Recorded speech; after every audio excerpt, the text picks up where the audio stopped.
गरीब लड़का और भगवान बुद्ध। एक इतना गरीब लड़का था कि वह हर रोज़ खाने के लिए भटकता था और कहीं ना कहीं से खाना इकट्ठा करता था, पर हर रोज़ उसका खाना गायब हो जाता था।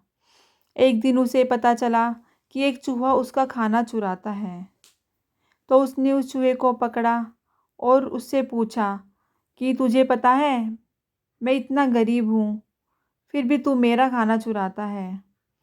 अगर तुम्हें चुराना ही है तो किसी अमीर का क्यों नहीं चुराता?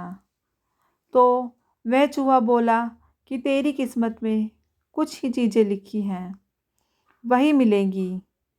भले तू कितनी ही कोशिश कर ले, भले तू कितना भी इकट्ठा कर ले, उसे अपने पास नहीं रख सकता। यह जानकर लड़का बहुत शौक हुआ कि ऐसे कैसे हो सकता है। तो चूहे ने कहा कि अगर तुझे जानना ही है कि तेरी किस्मत में क्या लिखा है, तो भगवान बुद्ध के पास जाना पड़ेगा। वही तुम्हें बता सकते हैं कि तुम्हारी किस्मत में क्या लिखा है। इसलिए वह लड़का भगवान बुद्ध से मिलने के लिए निकल पड़ा। चलते चलते बहुत रात हो गई थी, इसलिए रास्ते में उसने एक हवेली देखी और उस घरवाले से एक रात रहने के लिए इजाज़त मांगी। उसे इजाज़त मिल भी गई। हवेली वालों ने लड़के से पूछा कि वो इतनी रात को कहाँ जा रहा है, तो उसने कहा कि मैं बुद्ध के पास जा रहा हूँ, अपनी किस्मत के बारे में पूछने के लिए। तो हवेली वालों ने कहा कि तुम भगवान बुद्ध से हमारा सवाल भी पूछोगे? हमारी एक 16 साल की लड़की है जो बोल नहीं सकती, तो क्या करें जिससे इसकी आवाज़ आए? उस लड़के ने कहा, ज़रूर पूछूंगा आपका सवाल। और उसने उनको धन्यवाद कहा और सुबह वहाँ से निकल पड़ा। आगे रास्ते में बहुत बड़े बड़े बर्फ़ के पहाड़ थे। वह बड़ी मुश्किल से पहाड़ पर चढ़ा। उसे वहाँ एक जादूगर मिला। उसने उस लड़के से पूछा कि वह कहाँ जा रहा है, तो उसने कहा कि भगवान बुद्ध के पास जा रहा हूँ, अपनी किस्मत के बारे में पूछने के लिए। तो जादूगर ने कहा कि क्या तुम भगवान बुद्ध से मेरा यह सवाल पूछोगे? मैं 1000 सालों से तपस्या कर रहा हूँ ताकि मैं स्वर्ग में जा सकूँ, और मेरे हिसाब से अब तक तो मुझे स्वर्ग में चले जाना चाहिए था। तो मैं स्वर्ग में जाने के लिए क्या करूँ? लड़के ने कहा, ठीक है, मैं आपका सवाल बुद्ध से पूछता हूँ। उस जादूगर के पास एक छड़ी थी। उस छड़ी की मदद से उस लड़के को बर्फ़ के पहाड़ के उस पार पहुँचा दिया। जब वह लड़का आगे बढ़ा तो उसके सामने बहुत बड़ी चुनौती थी।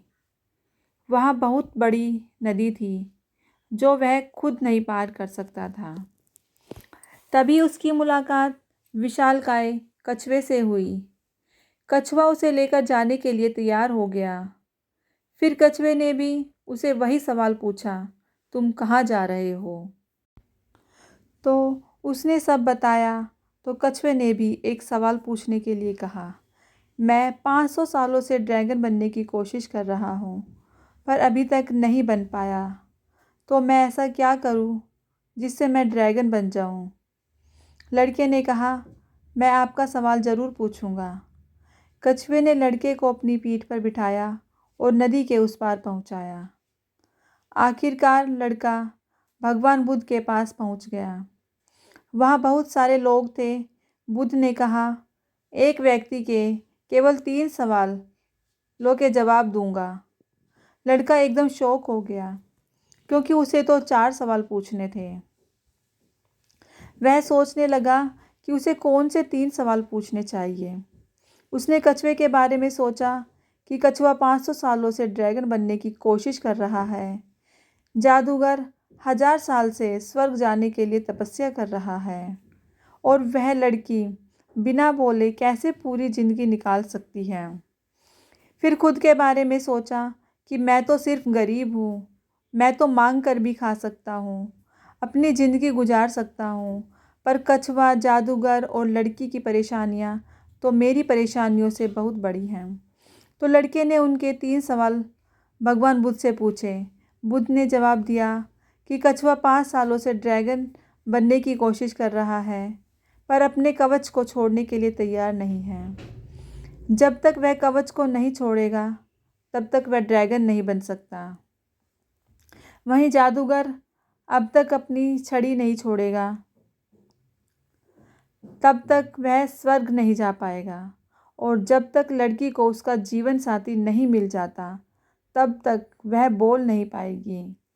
यह सब सुनकर लड़का वापस कछुए के पास आया और उसे सब कुछ बताया। तो कछुए ने अपना कवच निकाल दिया।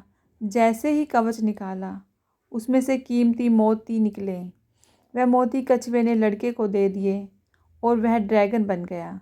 फिर जादूगर के पास गया और सारी बात बताई।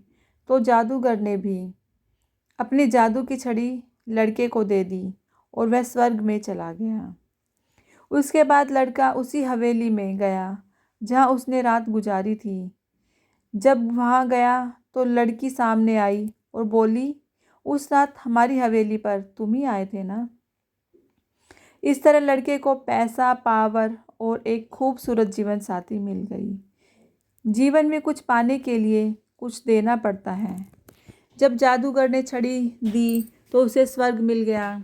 वैसे ही जीवन में कुछ बड़ा करने के लिए अपने कंफर्ट जोन से बाहर आना होता है। इसलिए जीवन में कुछ बड़ा करने के लिए रिस्क तो लेना ही पड़ेगा। और अगर आपको लगता है कि आपके जीवन में प्रॉब्लम बहुत सारी हैं, तो ज़रा एक नज़र डालिए उन लोगों पर जिनके पास रहने को घर नहीं है, खाने को रोटी नहीं है। कोई देख नहीं सकता, कोई चल नहीं सकता, कोई बोल नहीं सकता। क्या आपकी प्रॉब्लम उनके प्रॉब्लम से बड़ी है? सकारात्मक रहें, खुश रहें। दोस्तों, अगर आपको मेरी यह कहानी पसंद आए तो मुझे लाइक और सब्सक्राइब कीजिएगा। धन्यवाद।